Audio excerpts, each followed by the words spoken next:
ne connaît pas tout, parce qu'on est dans des dispositifs de partage, de mutualisation, de cross-fertilisation, pour aller plus vite pour la résolution de problèmes. Rappelons-nous, la connaissance, c'est d'abord entre les oreilles et c'est dans le rapport avec les autres. Et c'est pas nouveau, je rappelle que le collaboratif, c'est depuis la chasse au mammouth, ça existe. Le monde s'est construit sur les réseaux, le monde s'est créé sur la valeur du partage, et l'essentiel, c'est qu'aujourd'hui, ce qui devient au premier plan, c'est l'information. Nous étions dans un monde où le travail était prédictible, individualisable et mesurable, c'est fini. On est dans un monde où la communication était en dehors du travail, le travail devient de la communication. On était dans un monde où finalement l'enjeu était en quelque part de se baser sur la productivité. On rentre dans une activité où finalement l'enjeu c'est du service autour du produit, et le service c'est quoi? C'est des gens. Donc tout devient social. Quand tout devient social, on voit bien que ces nécessités de collaborer, d'être collectivement efficace, de partager de façon la plus pertinente, deviennent tout à fait décisives.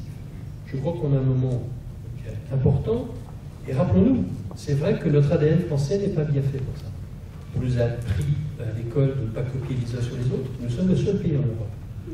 Nous avons un système de sélection des élites qui est très exigeant et qui, quand les gens y arrivent, ils imaginent qu'ils peuvent arriver à penser à la place des autres. On ne pense plus à la place des autres. Je rappelle que la France est le premier pays d'Europe, et de loin, dans l'utilisation des ERP.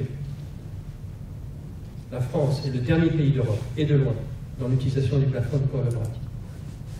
Donc, dans cette affaire, on constate que la compétitivité, si on regarde la compétitivité de notre pays sur les 3 dernières années, nous sommes descendus. Eh bien, il y a peut-être un lien de cause à effet sur cette question de partage. Est-ce que c'est pas aussi parce qu'en France, on a bien la solidarité, mais on est aussi un pays individualiste?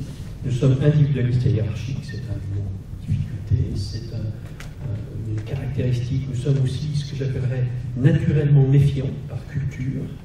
Or, la bande passante de la connaissance, c'est la confiance. Si on n'est pas confiant, on n'accélère pas le rapport aux autres, etc., etc. Mais on peut être optimiste, parce que je vois nos 5000 étudiants dans le management, ils font des trucs, ils se bougent, ça se remue. La génération Y, dont on parlait tout à l'heure, est tout à fait l'avenir. Elle nous stimule, elle va être un agent de changement tout à fait formidable. Mais en même temps, je crois que nous avons à faire un effort d'humilité, de solidarité.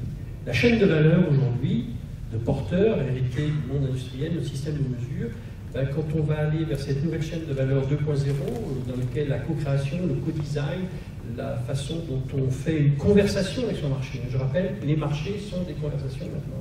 Le Clutain Manifesto. Et qu'est-ce que c'est qu'une conversation? C'est un dialogue, c'est une écoute, c'est une attention à l'autre. C'est finalement, quelque part, une transformation tout à fait décisive du rapport à son marché.